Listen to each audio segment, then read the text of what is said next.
Hi, my name is Olga Brook. I'm diagnostic and interventional radiologist at Beit Israel Deaconess Medical Center, and I serve as a director of CT in my institution. Hello, my name is Gani Fananapazir, and I am an abdominal radiologist at the University of California, Davis, and director of cross-sectional interventional services. So before we start talking about the paper, I wanted to explain what is the SAR, CSIR, ETC is. It's a lot of letters.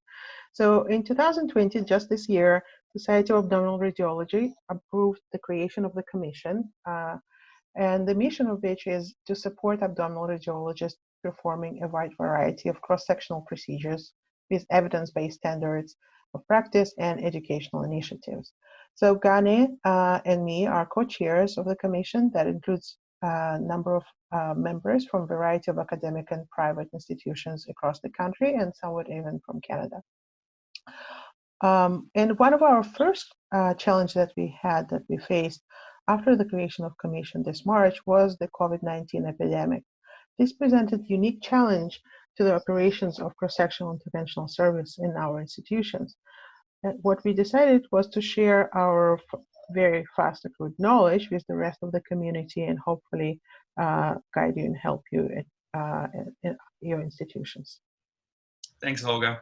Yeah, with the advent of the coronavirus pandemic in early 2020, it became clear that healthcare systems had to rapidly readjust priorities and standards of practice. However, guidance on how to respond as a healthcare system differed sometimes widely based on geography and institution.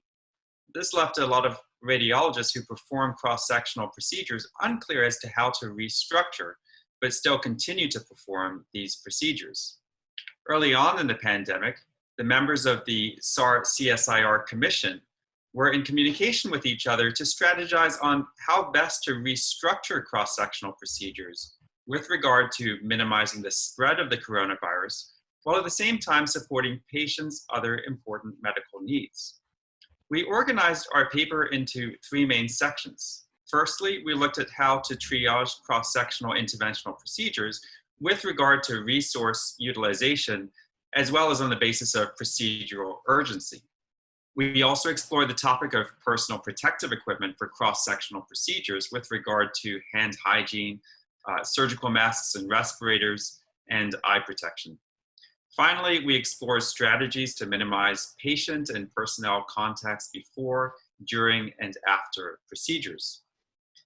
We would like to acknowledge our other co-authors on this paper. There's Meg Lubner and Louis Henshaw from the University of Wisconsin, Michelle Mangiarata-Lala from the University of Michigan, Ben Wildman-Trobriner from Duke University, Sam Galgano from the University of Alabama, and my co-worker at UC Davis, Ramit Lamba. So COVID-19 pandemic really required extensive reorganization of our workflow, both on diagnostic and interventional side of practice. Unfortunately, some of the changes are very likely to persist to stay with us over an extended period of time. For example, social distancing measures are likely to stay in effect at least until the end of the year, as well as room cleaning and PPE requirements as COVID-19 still persists in our communities.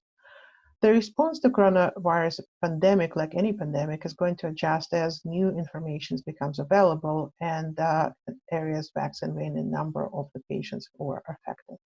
Therefore, we hope you find those recommendations useful for your practice. Thank you.